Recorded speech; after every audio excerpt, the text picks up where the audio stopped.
Hello বন্ধুরা, আজকে আমাদের দুপুরে রান্না হবে খিচুড়ি, পাঁপড় ভাজা, আলু ভাজা। তার জন্য চাল ধুয়ে রাখা হয়েছে, আলু ভাজার আলু কেটে রাখা হয়েছে, ওইদিকে আলু, কাঁচা লঙ্কা, আদা ঘষে আর টমেটো কেটে রাখা হয়েছে।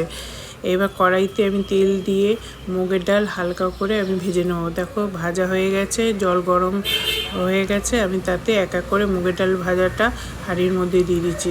জল ফুটে উঠলে আমি ওই ধোয়া চালটা দিয়ে দিলাম।